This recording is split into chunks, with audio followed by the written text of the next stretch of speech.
Ito ba yung bahay ni Shutet? Wow, may store. Mama, ito ba yung bahay ng pag-i-stayan natin? Mama, sure ka dito talaga yung bahay ni Tita Shutet? Ay, oo, tama. Rap, parang dito na tayo. Sure ka ha? Par, katukin mo na.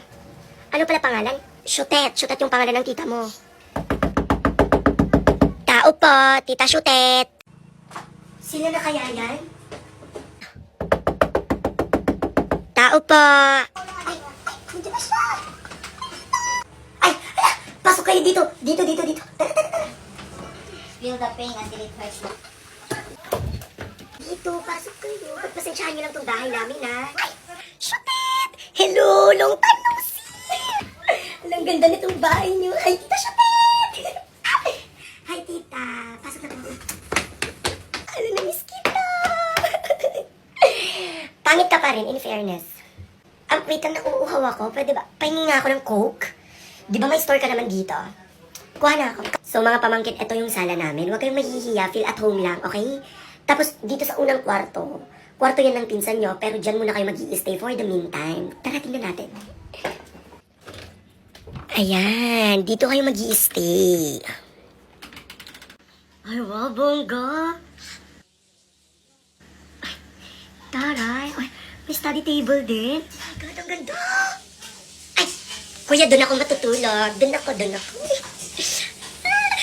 So, don't worry mga pamangkin kasi nakausap ko na yung pinsan nyo na doon muna siya sa kwarto ng lola niya matutulog habang nandito kayo.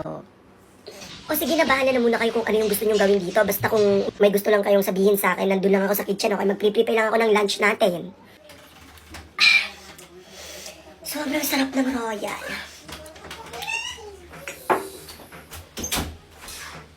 Gusto ko pa. Isa pa. By the way, binuksan ko na rin pala yung aircon kasi alam ko namang hindi nyo alam magbukas ng aircon. Huwag kayo masyadong ma-ignorante dito, ah. Sige na.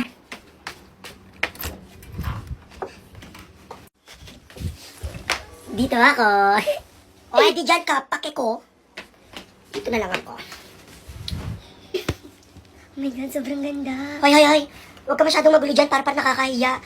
Ay, yung study table. Bet ko to. Anyways, pagpapahinga muna ako.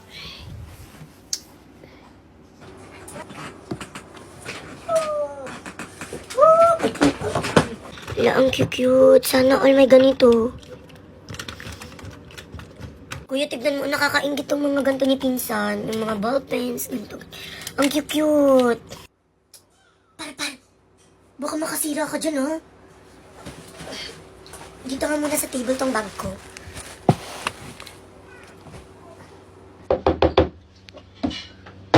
May kukunin lang ako. Masyado kayo nag-e-enjoy dito sa kwarto ko.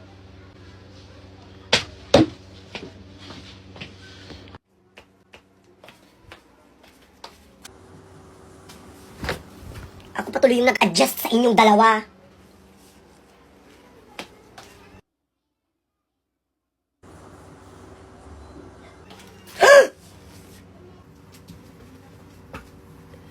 Mama!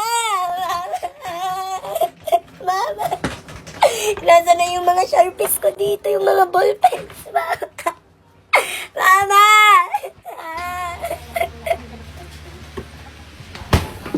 Hoy! Anong nangyayari dito? Yung mga sharpies ko dito nawawala.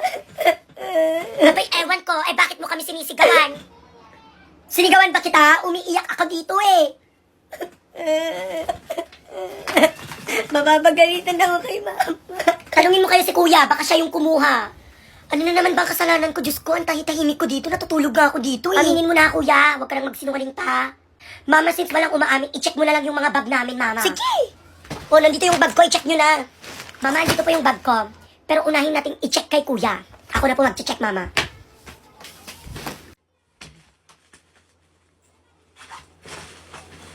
Ready ka na?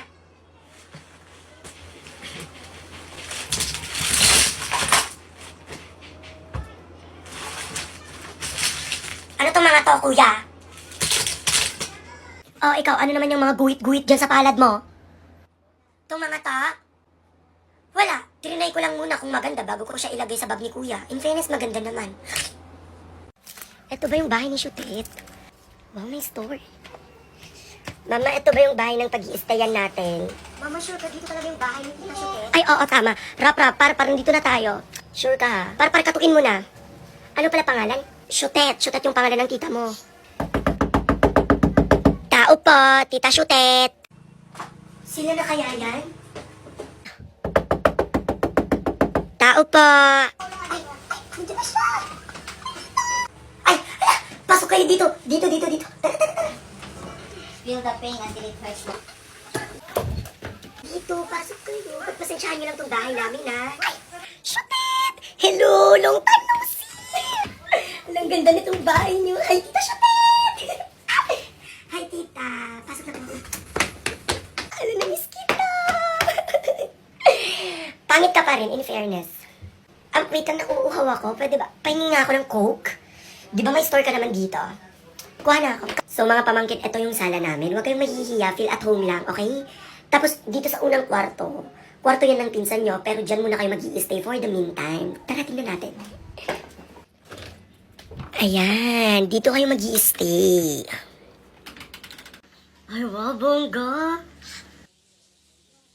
Ay, taray. Ay, may study table din. Ay, God, ang ganda. Ay, kuya, doon ako matutulog. Doon ako. So, don't worry mga pamangkin kasi nakausap ko na yung pinsan nyo na doon muna siya sa kwarto ng lola niya matutulog habang nandito kayo. O sige na, bahala na muna kayo kung ano yung gusto nyong gawin dito. Basta kung may gusto lang kayong sabihin sa akin, nandun lang ako sa kitchen, okay? Mag-prepare lang ako ng lunch natin. Sobrang sarap ng royal.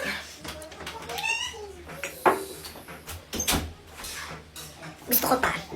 Isa pa. By the way, binuksan ko na rin pala yung aircon kasi alam ko namang hindi nyo alam magbukas ng aircon. Huwag kayo masyadong ma-ignorante dito, ah. Sige na.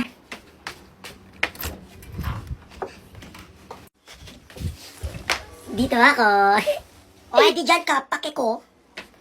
Dito na lang ako. Oh my God, sobrang ganda. Hoy. Huwag ka masyadong magulo dyan para nakakahiya. Ay, yung study table. Bet ko to. Anyways, pagpapahinga muna ako.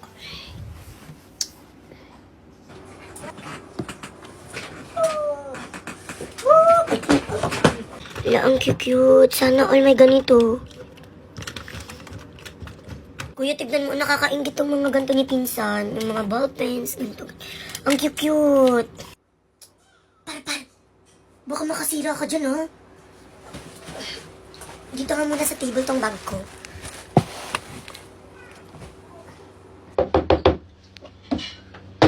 May kukunin lang ako. Masyado kayo nag-e-enjoy dito sa kwarto ko.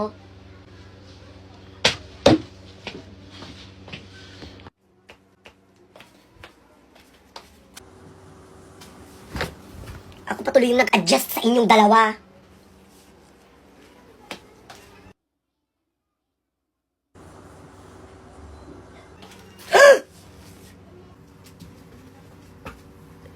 Mama! Nasaan na yung mga sharpies ko dito, yung mga ballpens, Mama!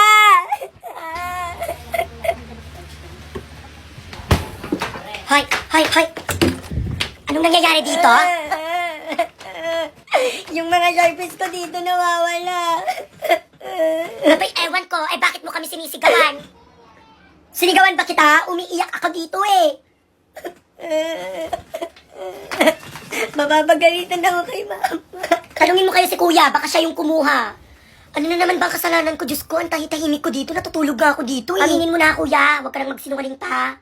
Mama, since walang umaamin, i-check mo na lang yung mga bag namin, mama. Sige! O, nandito yung bag ko, i-check nyo na. Mama, nandito po yung bag ko. Pero unahin natin i-check kay kuya. Ako na po mag-check, mama.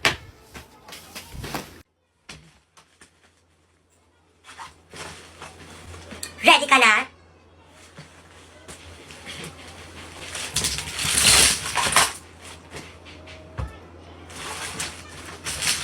Ano tong mga to, kuya? Oh, ikaw, ano naman yung mga guhit-guhit dyan sa palad mo? Itong mga to? Wala. Trinay ko lang muna kung maganda bago ko siya ilagay sa bag ni kuya. In fairness, maganda naman.